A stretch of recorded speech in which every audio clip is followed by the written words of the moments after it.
Biniling property na binaha, may karapatan bang i-refund ang binayad? Mga ka-property, kami ay taus-pusong nalulungkot sa ating mga kababayan sa Cebu, Bicol at iba pang mga lugar sa ating bansa na nasalanta at binaha ng Bagyong Tino at Juan. Sa mga property na binaha, may karapatan po ba tayong mag-refund sa ating mga binayad? Good morning, good learning everyone. This is your Kuya Francis and I'm your Kuya Broker.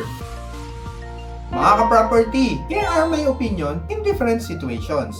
Pero mas maigi pa rin po, magpa-consult po tayo in person sa isang abogado. Number 1, kung ang property ay occupied na po at na-transfer na po sa kanila ang ownership, kung pagmamayari na po nila ang property bago po sila binaha, more likely, hindi na po tayo makakapag-file ng ating refund sa ating pinambili ng property. Unless, alam po ng seller na laging binabaha po ang location at hindi po dinisclose, so may misrepresentation at nag-fail to disclose the risk of the property. Number 2, kung tayo po ay currently naguhulog sa pag-ibig or sa bangko, kailangan tuloy-tuloy pa rin po ang ating monthly amortization payment. I suggest, muha po tayo ng insurance na cover din po ang flood at iba pang mga calamity. Number 3, kung tayo naman po ay nagbabayad pa lang ng DP installment, paki-review po natin ang ating kontrata na pinirmahan. Baka na-mention tungkol sa force majeure or sa mga calamity. Kung wala naman po at gusto po natin mag-cancel or mag-refund na lang para ma-apply po ang Macedo Law, dapat po more than 2 years na po tayo nakapagbayad ng ating DP installment para ma-refund po natin ang 50% of our total payments then plus 5%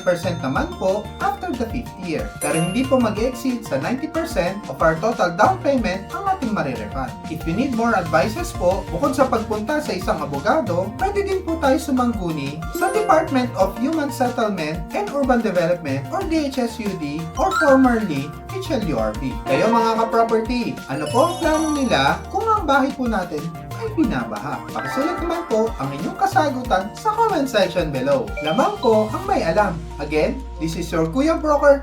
God bless po sa ating lahat.